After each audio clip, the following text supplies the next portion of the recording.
بسم اللہ الرحمن الرحیم۔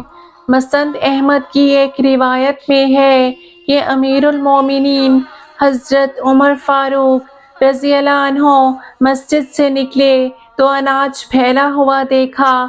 پوچھا، یہ غلہ کہاں سے آ گیا؟ لوگوں نے کہا، بکنے کے لیے آیا ہے۔ آپ نے دعا کی، یا اللہ اس میں برکت دے۔ لوگوں نے کہا، یہ غلہ گراں بھاؤ پر بیچنے کے لیے پہلے سے جمع کر لیا گیا تھا۔ پھر آپ رضی اللہ عنہ نے پوچھا، کس نے جمع کیا؟ لوگوں نے کہا، ایک تو فروخت نے اور دوسرے آپ کے آزاد کردہ غلام نے۔ آپ نے دونوں کو بلوایا اور فرمایا کہ تم نے ایسا کیوں کیا؟ انہوں نے جواب دیا کہ ہم اپنے مالوں سے خریدتے ہیں، لہٰذا جب چاہیں بیچیں، ہمیں اختیار ہے۔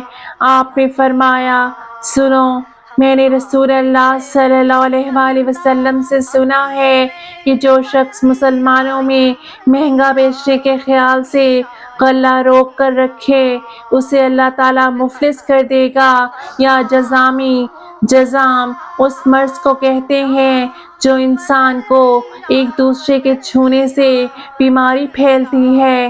عام طور پر اسے کوہڑ کا مرض بھی کہا جاتا ہے۔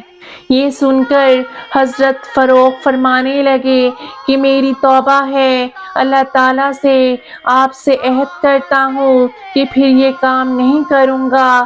لیکن حضرت عمر فاروق رضی اللہ عنہ کے غلام نے پھر بھی کہا کہ ہم اپنے مال سے خریدتے ہیں اور نفع اٹھا کر بیچتے ہیں، اس میں کیا حرج ہے؟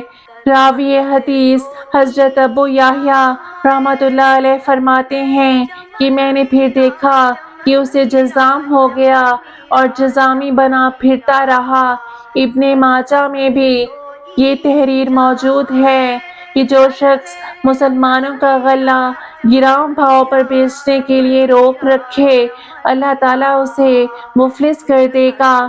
یا جذامی، اللہ پاک تمام مسلمانوں کے حال پر رحم فرمائے، آمین۔